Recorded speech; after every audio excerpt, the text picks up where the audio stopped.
Dear students, in this video lecture, I am going to discuss sag templates and vibration dampers. So first let us understand what is sag template, how to plot sag template, and then we will study about vibration damper. So what is sag template? So normally there are two types of supporting towers used in transmission lines. यानी transmission lines में दो तरह के supporting towers का use किया जाता है. First one is straight run towers, second one is called angle towers. तो पहला स्ट्रेट रन टावर होता है, दूसरा एंगल टावर होता है. तो next let us understand what is straight run tower, where the straight run towers are used, and second we will understand what is angle tower and where the angle towers are used. So straight run towers are used in straight runs, यानी कि जहां पर transmission line straight run कर रहा है, जहां पर की ट्रांसमिशन लाइन को हम लोग बेंड नहीं कर रहे हैं, that is your straight run transmission lines. और दूसरा वहां पर नॉर्मल कंडीशंस होना चाहिए. नॉर्मल कंडीशंस का मतलब कि जो हमारा एक प्लेन जो ग्राउंड है, वो ग्राउंड हमारा क्या होना चाहिए, वो एक प्लेन में हमारा ट्रांसमिशन टावर्स लगा होना चाहिए. यानी अगर कोई पहाड़ी जगह है तो वहां पर क्या होता है कि ट्रांसमिशन टावर्स की हाइट अलग अलग, उस ट्रांसमिशन टावर्स का जो फुटिंग होता है वो अलग अलग हाइट्स पर किया जाता है. तो वो हमारा नॉर्मल कंडीशंस नहीं है. तो जो नॉर्मल कंडीशंस में जो सपोर्टिंग टावर्स को यूज किया जाता है, that is your straight run towers. दूसरा एंगल टावर्स की बात करें तो what do you mean by angle towers? Angle towers are used at angles, or if there is there are terminals or other points where there is unbalanced hold. यानी कि जहां पर हमें ट्रांसमिशन लाइन को किसी एंगल से bend कर रहे हैं तो वहां पर एंगल टावर्स का यूज किया जाता है. दूसरा कि जहां पर भी हमारा कहीं अगर अनबैलेंस्ड कंडीशन हो तो उस अनबैलेंस्ड कंडीशन में भी हम लोग इसका यूज करते हैं, एंगल टावर्स का यूज करते हैं.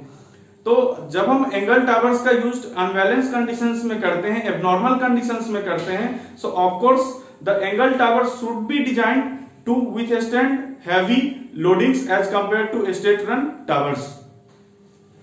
तो नेक्स्ट अब हमारा टारगेट क्या है कि we have to locate the towers. So to locate the towers it is necessary to know the suitable value of support heights. यानी अब टावर्स को जब हम लोकेट करेंगे तो उस टावर को लोकेट करने के लिए हमें एक सुटेबल हाइट का वैल्यू पता होना चाहिए कि क्या हाइट हमारे टावर की होनी चाहिए. Then only we can locate the towers. So what is the next step? Next step is to locate the towers. We are drawing a sag template. A sag template is plotted on a piece of transparent paper that consist of a set of curves. यानी एक transparent paper लिया जाता है, transparent paper पर सैग template को plot किया जाता है, that consists of set of curves. So next let us understand what is sag template. तो यहां पर देखिए इस ग्राफ को, this is the horizontal axis. This horizontal axis आपको क्या बतला रहा है? हॉरिजॉन्टल एक्सिस स्पैन लेंथ को बतला रहा है, यानी कि डिस्टेंस बिटवीन टू टावर्स बतला रहा है. वर्टिकल एक्सिस ये हमें सैग और हाइट को बतला रहा है. This is your vertical axis. और यहां पर देखिए जब हमें सबसे टॉप पर हम लोग पहला कर्व देख रहे हैं, A B C is the first curve. तो ये फर्स्ट कर्व क्या है? एबीसी. एबीसी फर्स्ट कर्व बतला रहा है कि हमें अब जब दो पोल्स के बीच में एक ट्रांसमिशन कंडक्टर को कनेक्ट करते हैं तो that conductor form some curve. तो वो एक कर्व का शेप फॉर्म करता है और यही बतला रहा है इसे, इस एबीसी कर्व बतला रहा है. और यहां पर ये डिस्टेंस क्या बतलाएगा? ये distance maximum sag of the conductor बतलाएगा. अब ट्रांसमिशन लाइंस में एक कंडक्टर नहीं है, हमारे पास तीन कंडक्टर्स है. तीनों कंडक्टर्स कहीं कहीं कुछ न कुछ हाइट, कुछ न कुछ तीनों के बीच, तीनों सेम हाइट पर नहीं रहता है, कंडक्टर्स की अलग अलग हाइट होती है. तो जो सबसे लोएस्ट कंडक्टर है उस लोएस्ट कंडक्टर को यहां पर प्लॉट किया जा रहा है. लोएस्ट कंडक्टर के सैग को प्लॉट किया गया है. तो ये कर्व हमें बतला रहा है सैग of lower conductor, sag of lower conductor. Next DEF. So what is curve? DEF. DEF is ground clearance line. DEF is ground clearance line. यानी कि DEF बतला रहा है कि जो हमारा हम जब टावर्स को लगा रहे हैं, हमारा कंडक्टर से जब रन कर रहा है, तो वो कंडक्टर्स का ग्राउंड से कितना मिनिमम क्लियरेंस होना चाहिए, डीएफ बतला रहा है इस चीज को।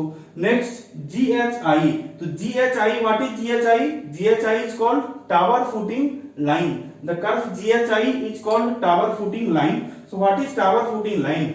It tells you the location of footing of the tower, यानी टावर किस किस लोकेशंस पे हमें बिठाना है, ये बतला रहा है हमें टावर फुटिंग लाइन, या फिर इसे जीएचआई कर्व है। तो अब हम लोग समझते हैं कि इन तीनों कर्व्स को कैसे ऑब्टेन किया जाता है। सो एबीसी सिंपली क्या है, ये हमें कंडक्टर के सैग को बतला रहा है जो लोअर कंडक्टर है, that is your curve ABC. Next we have to obtain the curve DEF from ABC. तो डीईएफ को एबीसी से कैसे ऑब्टेन किया जाता है, हम क्या करते हैं कि डीईएफ हमारा कर्व मिल चुका है, अब जो एबीसी कर्व हमें मिल चुका है, तो इसमें हम लोग क्या सब्सट्रैक्ट करेंगे, इसमें सब्सट्रैक्ट करते हैं मिनिमम क्लियरेंस फ्रॉम ग्राउंड।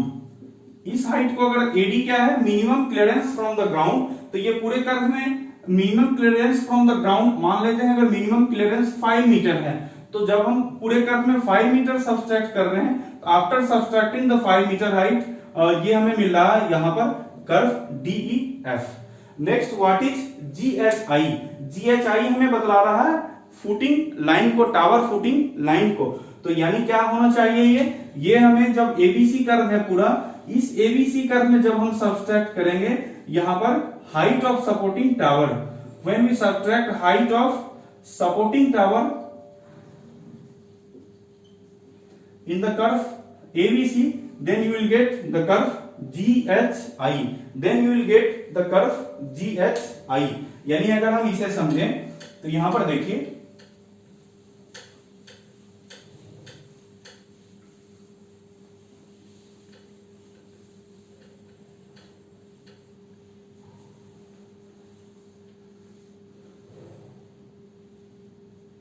यहां पर देखिए समझें, हमारे पास एबीसी कर्व दिया गया है, क्लियर? एबीसी कर्व पता है हमें। अब नेक्स्ट हमें पता करना है डीआई कर्व। तो डीआई कर्व आपने कैसे पता किया, एबीसी कर्व है, इसमें आपने सब्सट्रैक्ट किया minimum ground clearance, minimum ground clearance आपने सब्सट्रैक्ट किया, और यहां से आपको मिल गया कर्व डीआई। नेक्स्ट हम लोग क्या कर रहे हैं, एबीसी नहीं, एबीसी से हमें पता करना है जीएचआई कर्व प्लॉट करना है। तो हम लोग क्या करेंगे, ABC minus support height of towers,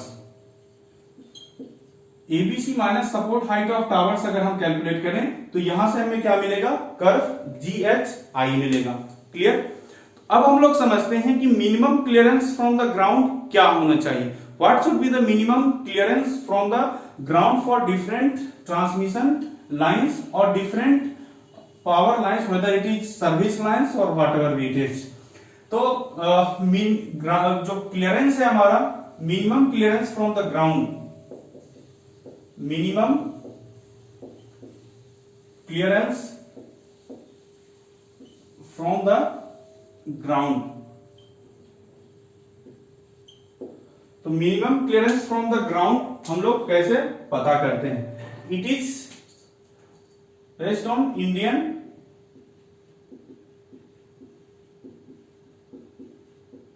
electricity act 1956, और इसमें कहां पर दिया गया है minimum clearance from the ground के बारे में, इंडियन इलेक्ट्रिसिटी एक्ट 1956 में इसमें दिया गया है क्लॉज 77 में। In clause 77 it is in clause 77 of Indian electricity act 1956 it is given that the conductors, that means the minimum clearance from the ground of different types of lines, whether it is distribution line or it is transmission lines। तो हम लोग इन चीजों को यहां पर समझते हैं कि क्या क्या दिया गया है। देखिए यहां पर सबसे पहला दिया गया है, इसमें हम 3 कंडीशंस लेंगे, हमें 3 कंडीशंस लेना है। पहला कंडीशन लेना है कि जो भी लाइंस है वो लाइंस रोड को डायरेक्टली क्रॉस कर रहा है, यानी कि ये अगर हमारा रोड है इस तरह से, suppose this is the road, तो इस रोड को इस तरह से क्रॉस करते हुए ट्रांसमिशन लाइन या फिर जो भी लाइंस है हमारा, वो लाइंस इस रोड को क्रॉस करते हुए गुजरा है। तो वो पहला कंडीशन होगा। दूसरा कंडीशन है कि अलोंग द रोड, यानी कि अगर हमारा ये रोड है, suppose this is the road, इसी रोड पर इसके ऊपर इस तरह से कंडक्टर गया है, that is the along the roads. और तीसरा है elsewhere the across and along the road, यानी कि तीसरा पार्ट ये है जहां पर कहीं रोड नहीं है, ना तो रोड को क्रॉस कर रहा है ना रोड के अलोंग कंडक्टर जा रहा है, that is your third part.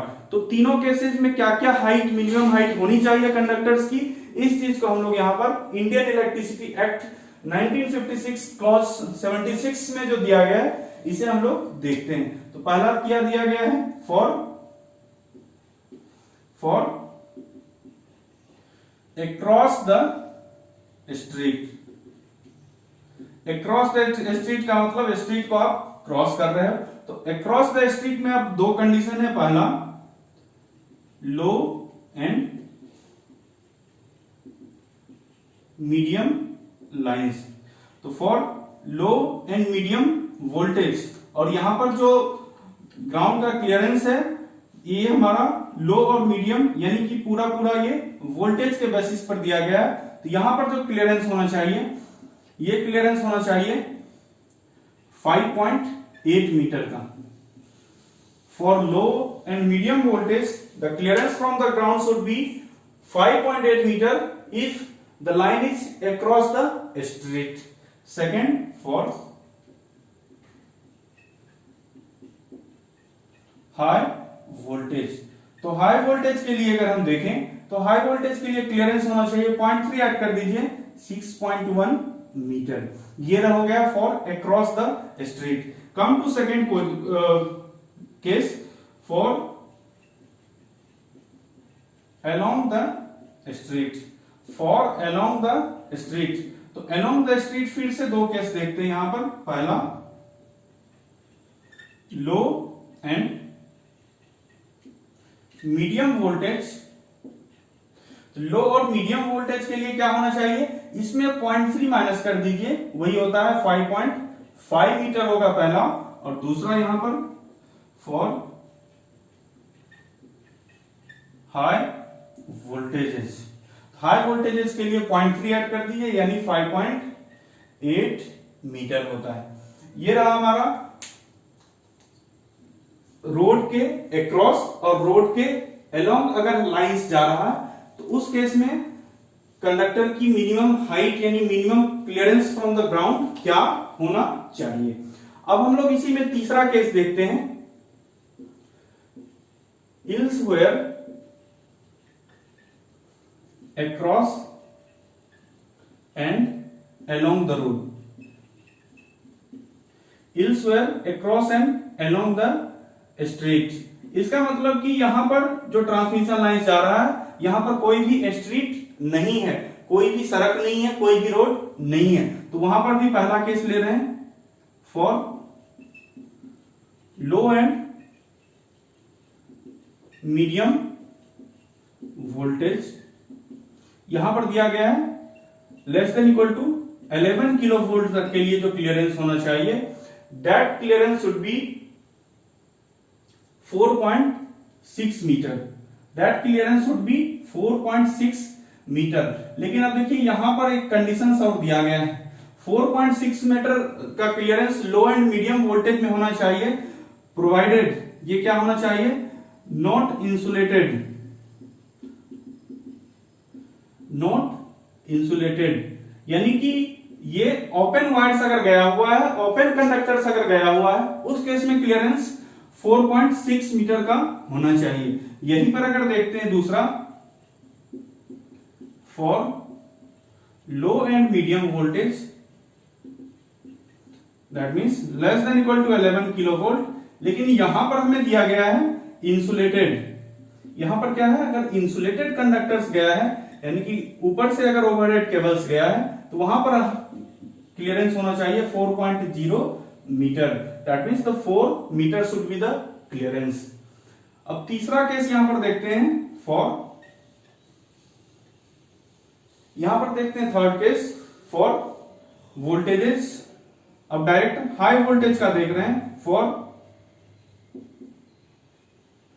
Greater than equal to 33 kV, for the voltages greater than equal to 33 kV। इस केस में जो हमें दिया गया है, ये दिया गया हमें 5.2 मीटर की हाइट होनी चाहिए। अगर 33 kV का ट्रांसमिशन लाइन आप कहीं पर ला रहे हैं, और वो क्या है कि यहां पर ये ना रोड है, ना रोड के अक्रॉस है, ना रोड के अलोंग है, तो उस केस में होनी चाहिए 33 किलो वोल्ट ट्रांसमिशन लाइन के लिए हाइट 5.2 मीटर का ग्राउंड क्लियरेंस होना चाहिए। और वहीं पर अब देखिए यहां पर 33 kV से हम स्टार्ट कर रहे हैं, और 33 kV का प्लस जितना बढ़ता जाएगा, प्लस आप 0.3 मीटर ऐड करते जाएंगे, यानी plus 0.3 metre for every 33 kV। यानी कि अब जितना भी 33 kV का वोल्टेज इसमें ऐड होता जाएगा, now suppose the voltage is total voltage is 66 kV, then it will be 5.2 plus 0.3, that means 5.5 metre. फिर से अगर आप वोल्टेज 33 का ऐड करेंगे तो फिर से 0.3 मीटर ऐड हो जाएगा। तो ये रहा हमारा ओवरऑल सैग टेम्पलेट। तो सैग टेम्पलेट को हम लोग यहां पर समझ चुके हैं। अब नेक्स्ट हम लोग डिस्कस करते हैं वाइब्रेशन डैम्पर्स को। Next let us discuss vibration dampers. तो वाइब्रेशन डैम्पर्स क्या है, वाइब्रेशन डैम्पर्स क्या है, इसको हम लोग यहां पर समझते हैं। वाइब्रेशन डैम्पर्स,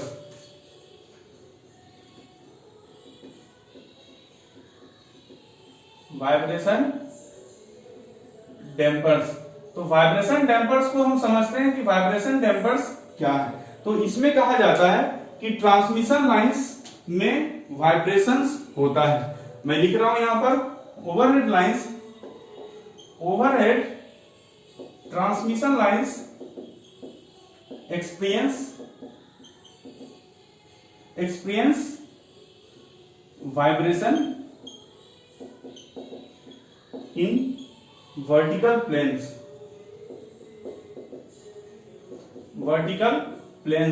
ये ओवरहेड ट्रांसमिशन लाइंस क्या करता है, वर्टिकल प्लेन्स में इस तरह से वाइब्रेशंस एक्सपीरियंस करता है। अब क्या होता है इस वाइब्रेशन में, once the vibration starts, once the vibration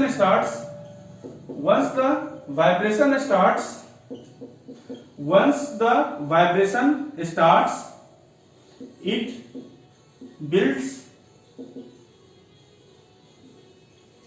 within itself, hence it becomes larger, that can damage the conductor,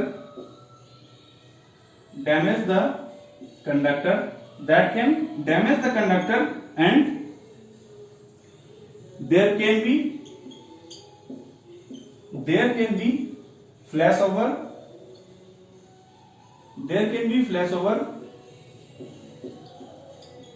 between different phases। ये कह रहा है कि अगर ये यहां पर वाइब्रेशन एक बार स्टार्ट हो गया, ये वाइब्रेशन क्या करता है, अपने आप में ये और बनता जाता है, यानी वाइब्रेशंस कंडक्टर का बढ़ता जाएगा। तो जब वाइब्रेशंस कंडक्टर्स का बढ़ता जाएगा तो एक टाइम में क्या होगा कि वो कंडक्टर डैमेज हो सकता है। और दूसरा ये भी हो सकता है कि चूंकि जब वाइब्रेशन आया तो वाइब्रेशन तीनों फेज में आया है, हो सकता है कि तीनों फेज का कंडक्टर आपस में कहीं टच कर जाए, और टच करने के कारण वहां पर फ्लैश ओवर ओकर हो सकता है, that is the vibration of the transmission line. तो अब हमारा टारगेट क्या है कि इस वाइब्रेशन से हमें बचना है, इस वाइब्रेशन को हमें खत्म करना है। तो to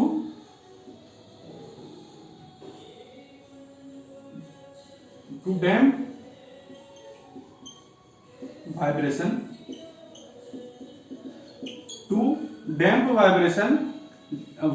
dampers are used, vibration dampers are used, यानी इसके इसे डैम्प आउट करने के लिए वाइब्रेशन डैम्पर्स का यूज किया जाता है। वाइब्रेशन डैम्पर क्या करता है? वाइब्रेशन डैम्पर्स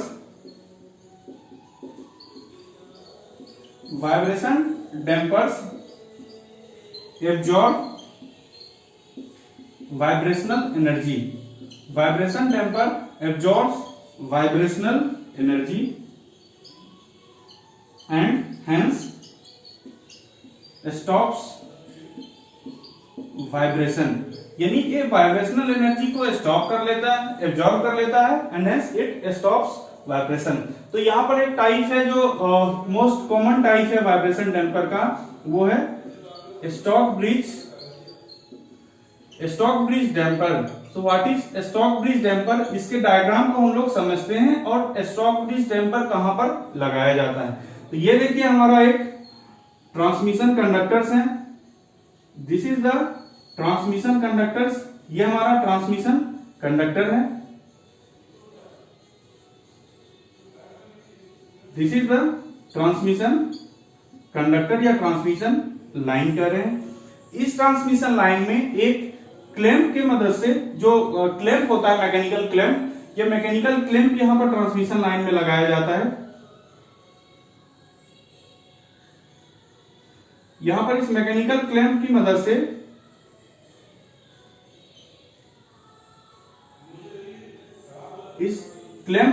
यहां पर वाइब्रेशन डैम्पर को लगाया जाता है। और ये वाइब्रेशन डैम्पर में क्या होता है, देखिए वाइब्रेशन डैम्पर में एक फिर से यहां पर स्टील कंडक्टर होता है। ये वाइब्रेशन डैम्पर में ये क्या होता है, स्टील कंडक्टर होता है। और इस स्टील कंडक्टर के दोनों टर्मिनल पर एक डैम्पर को यहां पर, ये डैम्पर यहां पर कनेक्ट किए जाते हैं, ये दोनों डैम्पर यहां पर लगे रहते हैं। ये हमारा डैम्पर। तो let us see how does it operate. इसमें देखिए जब इस कंडक्टर को यहां पर, जब हमारा ट्रांसमिशन लाइन कंडक्टर्स वाइब्रेट करना शुरू होता है, तो इस वाइब्रेशन के कारण इस क्लैंप की मदद से यहां पर ये स्टील रॉड लिया गया है। ये स्टील कंडक्टर क्या करता है, इस कंडक्टर में वाइब्रेशन आ जाता है। और जब इस स्टील कंडक्टर में वाइब्रेशन आता है तो यहां पर दोनों तरफ एक डैम्पर डिजाइन किया गया है, लाइट वेट डैम्पर डिजाइन किया गया है। ये लाइट वेट डैम्पर क्या करता है, it absorbs the vibration energy, ये उस वाइब्रेशन एनर्जी को एब्जॉर्ब कर लेता है और जिसके कारण ये वाइब्रेशन पूरा क्या होता है, खत्म हो जाता है and hence the vibration stops. So this is all about the sag templates and vibration dampers. So today this chapter has been finished. Again from the next video lecture we'll discuss the overhead line insulators.